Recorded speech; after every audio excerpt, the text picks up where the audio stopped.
네, 우리 그 공동 창업자들 분쟁 예방과 관련된 이야기도 나눠보고 있는데요. 이제 이 공동 창업을 할 때 모두가 소위 말해서 전업으로 창업에 뛰어드는 경우도 있어요. 예. 하지만 또 많은 경우들은 그렇지가 않고 좀 어느 전자, 뭐 이렇게 네. 어느 기업, 대표적인 이제 대기업의 연구원이나 그런 역할을 하는 사람들의 친구를 끌어들여서 예. 너의 재능을 좀 발휘해 주라. 네. 파트타임이어도 좋으니 네. 그런 끌어들여가지고 공동 창업을 진행하는 경우도 많습니다. 예. 이렇게 이제 소위 말해서 전업적으로 이 창업에만 집중하는 창업자를 뭐 어떤 법률적인 개념은 아니지만 예. 전업 창업자라고 하고요. 네.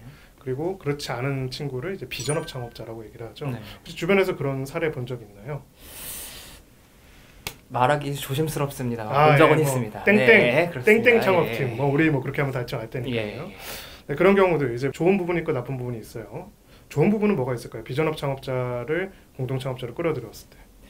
위험성을 좀 줄일 수 있을 것 같습니다. 네. 이제 그 사람의 인생을 책임져야 되는데, 그렇죠. 예, 예. 그 부분을 네. 조금은 이제 조금 린하게 시작할 수 있는 그런. 그렇죠. 또 문제는 너 그거 퇴사하고 참여해야 돼라고 하면은 그건 어려울 것 같아. 예.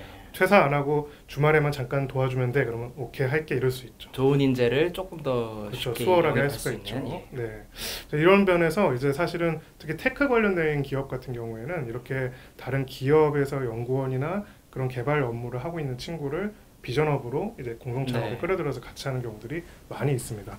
좋은 거죠 기본적으로. 네. 근데 저희가 봤을 때는 그거를 하지 말라 뭐 그런 문제라기보다는 네. 여러 가지 문제점이 발생하는 예. 경우가 있어요.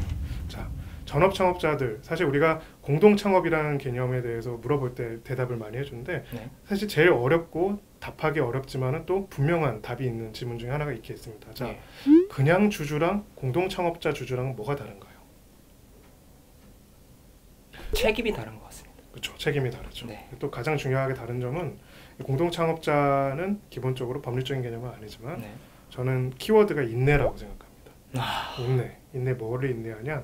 소위 말해서 성공에 대한 인내, 실패에 대한 인내. 예. 그러니까 공동 창업자들이 같이 창업을 해가지고 이제 소위 말해서 충분한 연봉을 받으면서 행복하게 사업에 영위하는 경우는 초기 단계에는 거의 없어요. 예, 없고 대부분은 그렇지는 못하고 이제 컵라면 먹으면서 버티는 거죠. 네. 예.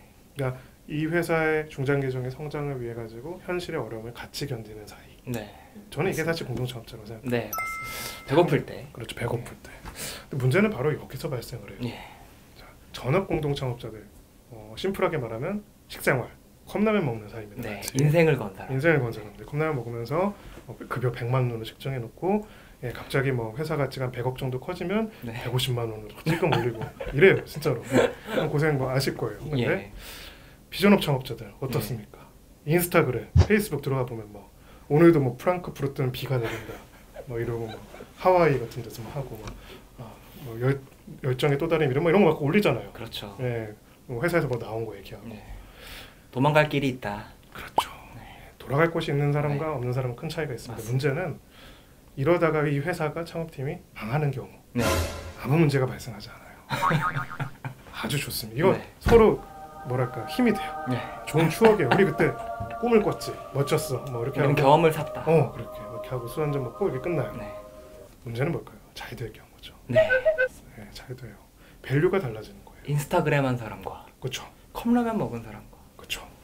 밸류가 똑같아지는 거예요. 네. 그러니까 소위 말해서 회사 밸류는 계속 성장을 하고 컵라면 먹는 친구도 계속 컵라면을 쌓아가면서 회사 밸류는 처음에 뭐 20억이니 하다가 100억이니 500억이니 1000억 가는데 이 비전업으로 같이 참여한 친구는 계속 프랑크푸르트나 뭐 파리에서 네. 사진 찍어 올리는데 뭐 별로 귀한 건 없고 뭐 이렇게 좀 도와주겠다고 하는데 나 진짜 부장님이 너무 힘들게 해가지고 괴로워서 진짜 살려주라 미안하다 진짜 미안해 하는데 회사는 계속 성장해요. 그렇죠.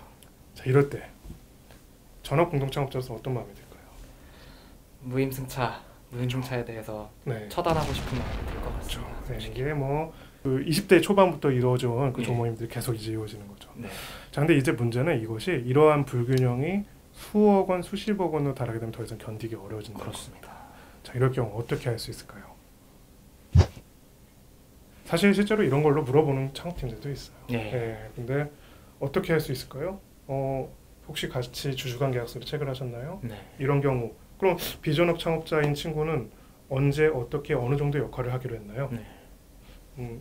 그런 건 딱히 정한 거 없습니다. 그러면 만약에 혹시라도 그런 거 정했다면 네. 그러면 그것을 위반했을 경우에는 어떤 책임을 지기로 했나요? 그것도 딱히 정한 건 네. 없습니다. 정한 것이 없다. 우정으로만. 우정으로. 정한 것이 없고 그럼 할 수 있는 게 없죠. 네.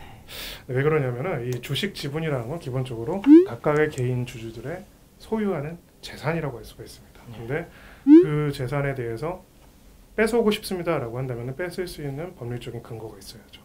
어떤 법령에 의해 가지고 그런 근거가 있거나 아니면 당사자의 합의에 따라 가지고 그런 게 있어야 합니다. 근데 그런 게 없죠. 네. 없으면은 방법은 없는 겁니다. 네. 네, 그래서 방법이 없습니다. 이런 얘기가 나오게 되는 거죠. 우정이 영원할 거란 생각을 하시면 안 돼요. 그렇죠. 예. 자, 바로 이런 경우들을 방지하기 위해 가지고는 사실 비전업 창업자들, 특히 이제 전업이 아닌 친구들은 어느 정도의 역할로 어느 정도로 이제 일을 할 것이고 어떤 역할을 맡을 것인지를 가능하다면 좀 구체적으로, 예. 가능하다면 정량적으로 규정해 놓을 필요가 있고요. 예. 이러한 합의를 미리 규정을 해 놓을 필요가 있습니다. 네. 또 두 번째로, 자, 다 규정을 해놨는데 위반했을 경우에 그럼 어떻게 해야 하나요? 네. 자, 뭘 할 수 있을까요? 위반했을 때. 손해배상을 예정해 놓을 수 있을 것 같습니다. 그렇죠. 근데 방금 말씀하신 것처럼 애정이라는 표현을 썼지만은 만약에 손해배상액에 대해서 특정이 안 되어 있다면은 이 손해를 얼마로 측정할 수 있을까요? 어렵겠죠. 예. 그래서 사실은 미리 정해놓는 게 필요하고요. 네. 뭐 특히나 이제 지분 같은 경우에는 특정한 요건들을 결여한 경우에는 지분을 나머지 주주들이 회복할 수 있는, 가져올 수 있는 구조를 예. 법적 근거를 미리 만들어 놓을 필요가 있습니다. 자, 이런 것들을 적어놓는 거를 뭐라고 하나요? 주주간 계약서라고. 아주 훌륭합니다. 바로 이 주주간 계약서는 원칙적으로 공동 창업에 있어가지고 필수적으로 꼭 있어야 하는 법률적인 절차로서 있는 건 아니지만은 네.